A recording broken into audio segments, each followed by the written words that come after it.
Hello and welcome to the programme. Now today we are discussing the national probation system, its objective and tasks, tools and methods of work. Probation has been operating in Ukraine now for 2 years and is aimed at cutting the number of prisons along with increasing security in our society. Now joining us in the studio today to talk more about this, I'm pleased to say we're joined by Vladyslav Klysha, head of the Department of International Cooperation, Public Institution Centre of Probation. Hello, thank you so much for coming in. Yeah, thank you for your invitation. So perhaps for our audience who are not familiar so much with probation, can you tell us about the advantages of this and perhaps why Ukraine is doing this? Okay, very good question. Firstly, I'd like to say that not all convicted should be in prisons. So I guess that would be a first advantage for us because we have offenders who commit minor, medium level of grave crimes. So probation is like the opportunity for change for those who are not in prisons. We divide advantages in 3 stages. It's depending on the point of view where we are looking on that. If we take offender, for example, we can say that it's a good opportunity to change behavior, to rehabilitate him or herself, not being in prison. Second would be like to save family, work, to be to have opportunity to that some habits maybe to say that I don't want to drink, for example, or to consume drugs. So it's easier to have such opportunity in open society. The second would be the advantage from the point of view of society. We see that safe society is the main what the society is expected from probation. And from the point of view of state, I would say it would be cheaper, even we compare the 10 times cheaper than in prisons, because... oh, really? 10 times cheaper? Yeah, 10 times. 70 hryvnias, it's a cost of 1 day of prisoner in institution, but we compare it with the costs in probation, it would 10 times less. Did you say 70 hryvnias? Yeah, 70 hryvnias. It's without salary of staff, because it takes a lot of part of this.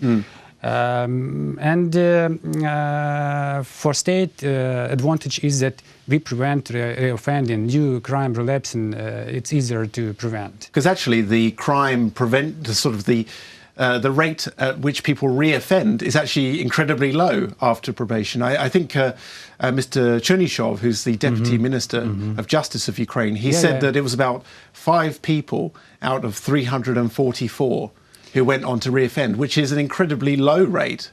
Yes, but I need to say some clarifications on that, because now we have the registry of offenders and prisoners. Its task is still to make, but we can see the rate of reoffending when offenders are on our registry. So it's about 2% of those who reoffend being on the registry. But we understand that international experience, it's about 25–30%.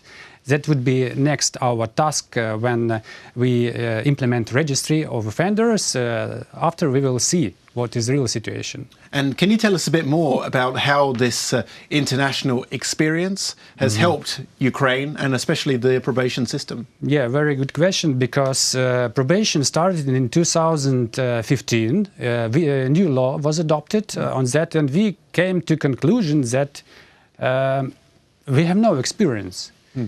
And on one hand, we have international standards from the Council of Europe, for example. It's probation rules 2010, and another about 15 standards from Council of Europe and UN, which could be in focus for defining the lines where should we move on. Another topic is that many countries are who implemented probation, so we have several bridges with these countries to capture such experience, to think on how to adjust in our realities.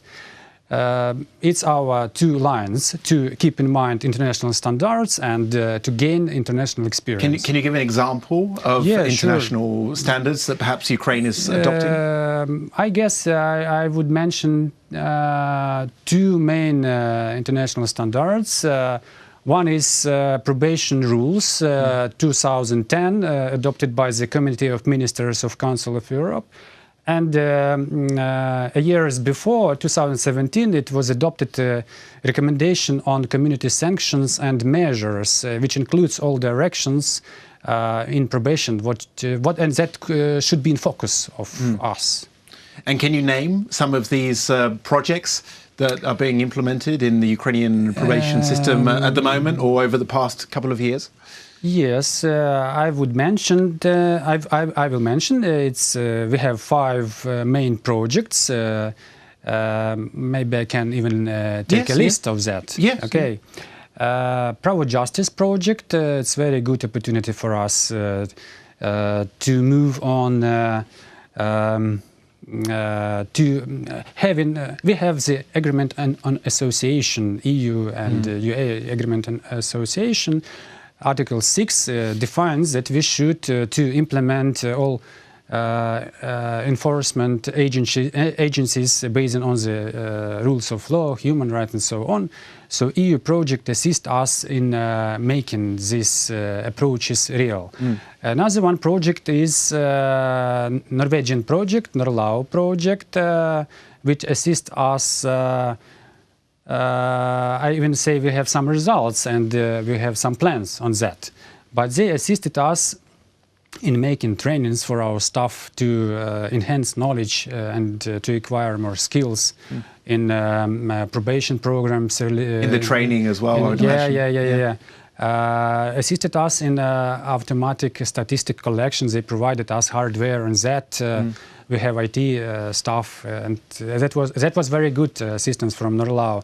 They are building for us a model office in Bila Cerkva, and that would be a new approach in case management with offenders, like group work, separate room, and some boxes when we want to make individual like an actions. assessment, maybe? Assessments, yes. We understand that confidentiality should be provided for those who comes to us to feel free. Yeah. So it's a new approach in this new model under the Norlau support. And I say briefly, we have Canadian Edge project, juvenile justice issues. They assisted us in making 9 juvenile office for juvenile offenders, and case management issues and so on. And what about the prospects for future international cooperation? Are you already looking at those now? Yes, we understand that we should not stop on the achieved. Probation is only 2 years in Ukraine, exactly, and we have 8 lines which are in focus to work on, and without international projects it could be very difficult. One of the directions are to enhance cooperation with the judges, prosecutor office, bar association.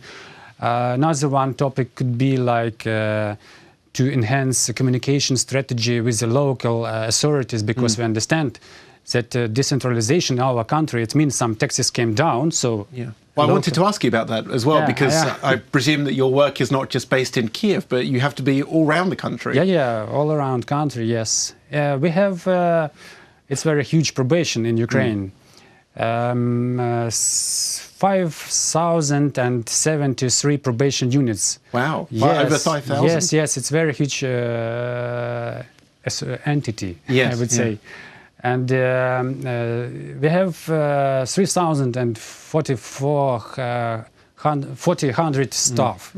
It's a huge number of staff which should be trained during the short period. So international partners are very good capacity for us to do this job more quickly. Yeah.